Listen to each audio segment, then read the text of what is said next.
Welcome to the Property Pod with Moneyweb. The property sector is an ever-changing sector, and in this podcast series, your host Suren Naidu chats to movers and shakers in the property industry. Hello and welcome to the Property Pod, South Africa's premier property investor podcast. On this weekly Moneyweb show, we gain insider insights from leading executives, analysts, developers, and entrepreneurs in the country's dynamic real estate industry. It's Women's Month in South Africa, and we are taking a look at an interesting trend in the residential property market now. Over the past decade, we've seen more women buying homes and overtaking men in terms of sheer numbers as sole owners of homes in South Africa. They are also continuing to outbuy men in the residential market. Now, the woman at the head of Lightstone Property, a major research house in South Africa, is Hayley Ivins-Downs. She joins us on the Property Pod to talk about this growing trend.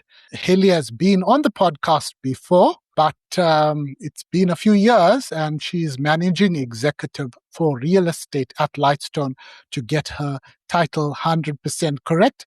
Welcome back to the Property Pod, Hayley. Thank you, Suren, and really great to be here again and to just share some information around what's happening in the property world. It's good to have you back on the show. As I mentioned the last time we chatted, I can't remember what it was. I should have researched it before I started recording, but was back in 2024. But you're a regular guest on our other shows as well. Yeah, so it is Women's Month. I thought we'll have a cheeky intro here.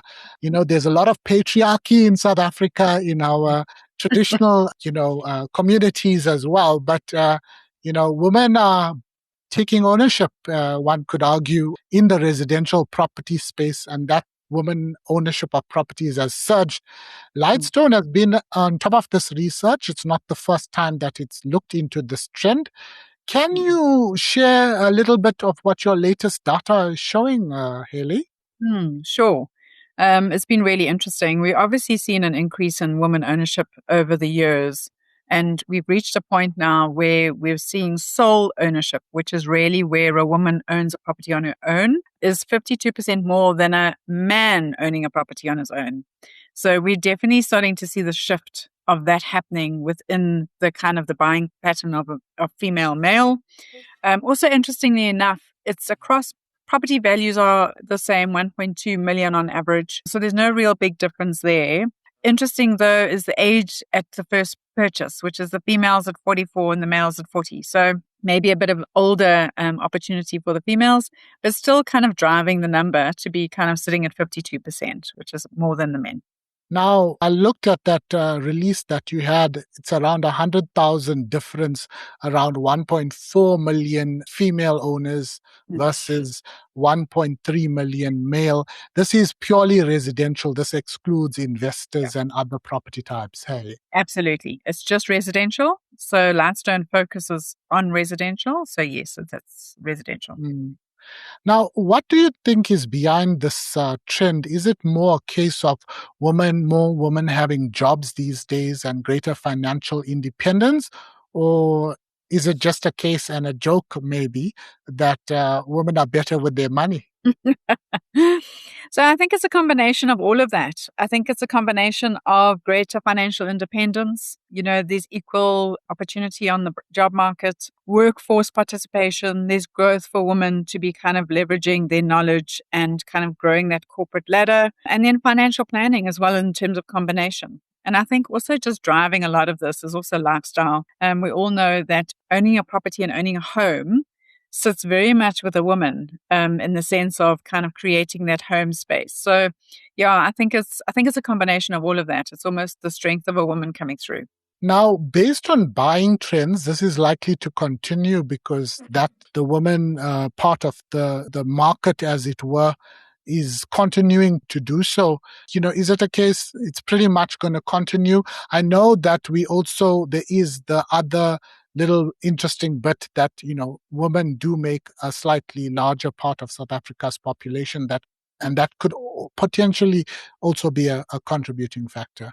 So what we're seeing is we looked at 5 metros to try and just get a better understanding in terms of what that landscape actually looked like in terms of female ownership. And we looked at city of Johannesburg, city of Tshwane, we looked at eThekwini, we looked at Ekurhuleni, and city of Cape Town. And really interesting that 60% of sole woman purchases were happening in city of Joburg, city of Tshwane, and Ekurhuleni, which is a high kind of percentage if we think around kind of what's actually happening. And, it's probably linking into a couple of factors. You spoke around population, but I think also the other factor is that the largest part of stock actually sits in Gauteng. So you're sitting at 35% of properties in South Africa sitting in Gauteng. So, it kind of makes sense that those are the large metros where we're going to see the shift and the purchasing of female. Now, do you think this is an international trend, or is it mainly in Western countries and the likes of South Africa where you find women empowerment and gender representativity has increased over the last few decades?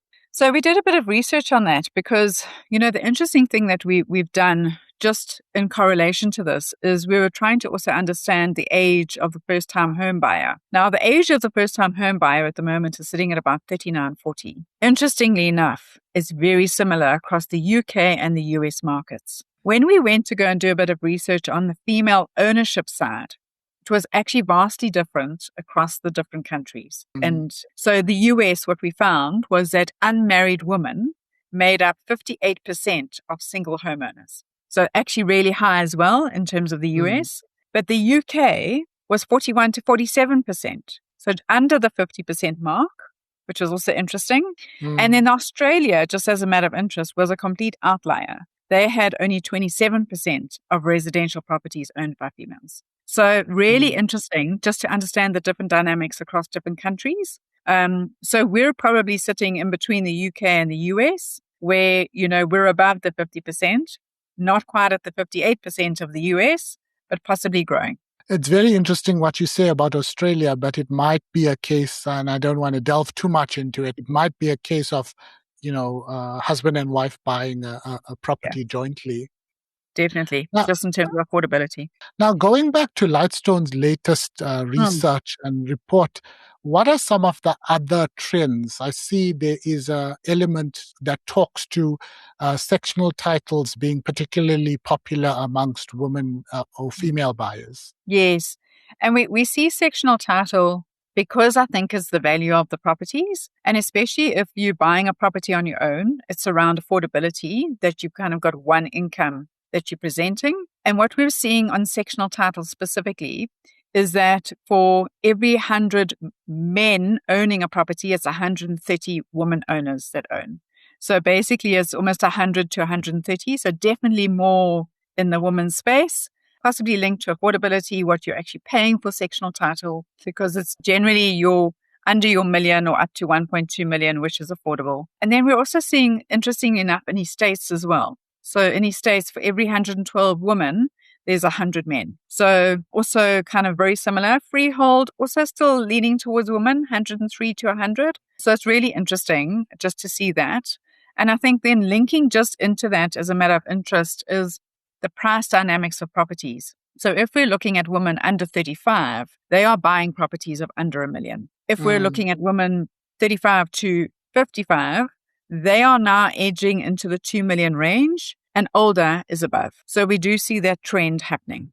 I would think also it's related to security, and particularly with so many women buyers being in Gauteng, sectional title is particularly popular in Gauteng. You look at the likes of Baldwin Properties, yes. They have quite a lot of sectional title developments happening in Gauteng. Yeah, definitely. It's definitely linked to what stock is available and where the developments are taking place. And obviously, Gauteng has a large number of developments that are happening, and specifically sectional title, to your point, which I think then makes it easier for women to be buying a property on their own, all linked to affordability. Okay. And I just thought of this question now, but in terms of race, is it pretty much the Black woman that's leading this growth in property, or is there other elements to the story? No. It is definitely the single Black woman who is leading, which is really awesome to see. It's great. Now, I know you mentioned Gauteng. Is it pretty Yes. much because Gauteng is the economic hub and the most populous province, or is it a case of, being cosmopolitan? What is the Western Cape close behind, or is Gauteng an outlier here, being the most populous province, as I said, and the economic hub in South Africa? So I think there's a couple of factors. I think Gauteng obviously brings buyers because once again, there's more stock and affordability. It is an economic hub and it has the largest amount of property stock. So I think viability wise, as well as employment. So I just think that, coupled together, all of that kind of point to the fact that Gauteng will have the highest number of women buyers. Western Cape, interestingly enough, from a property stock point of view, is only sitting at 18%. It's the second biggest province to Gauteng. But converse to that, the value that's sitting in Gauteng is literally 2% more than Western Cape. So there's definitely a lot more value in property in the Western Cape, which we all know. But, the number, the volume is different. It's almost, Are there any other elements of the research that you'd like to highlight in terms of this growth in women ownership of properties in South Africa?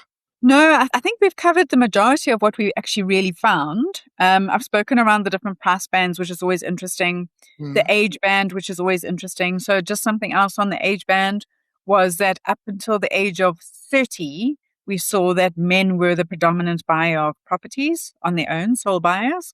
Over the age of 30, that's when the shift started happening towards more women buying in terms of sole ownership. So yes, very interesting. Okay. Before you go, Haley, you are the boss and an executive at Lightstone.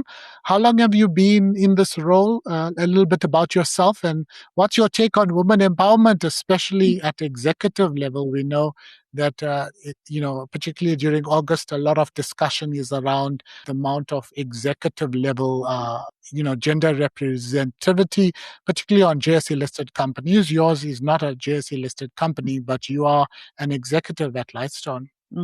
So, Sarah, I've been at Lightstone for nearly 19 years. I've been managing executive now for 3 years in terms of real estate. So, really kind of been in a company that's grown, and I've been part of the growth. When I started at Lightstone, there were 16 people. There are now over 300 people.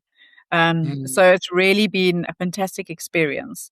And I do think that, effective leadership really thrives on balance, both from a masculine and feminine strengths and moving away from the rigid gender roles that we're always seeing. And I think, for a company to flourish, I think you need a good balance of both, because obviously you need to combine the diverse leadership styles that you need to kind of manage complex situations for a company to navigate and to be sustainable. So I do think that, from an empowerment point of view for women, I think it's really important for companies to offer that opportunity to women so that you get a balance within the leadership and the executive structure, and just to ensure that the company is successful, because we come from different points, and I think it's really important. Now, I'm going to get you off the cuff a little bit. The interview was shorter than I anticipated, which is not a bad thing, but Lightstone has been playing in the property arena for a number of years, but it's become quite a big company. It's no longer just involved in property, is it? I understand it does some auto industry work as well. So maybe you want to share a little bit more about the group. Yes, sure. So yes, Lightstone essentially started 2007. We actually started by getting involved in the property industry. We developed an automated valuation model that the banks started using in terms of granting of bonds. So it was really linked into assessing finance and helping kind of, speeding up that valuation piece within the banks. Over time, we then moved into the auto arena and acquired a couple of businesses in that phase. And within the auto arena, we actually sit with a much stronger value chain representation in the sense of Signio, which really is where finance applications for vehicles goes through system to the banks. And that is actually done through Lightstone Auto. So really strong with all of the dealers and all of the big groups within that realm. And then we also have another division called Lightstone Retail, which is something that we've kind of always had, and we've kind of dipped in and out, but we're growing that again.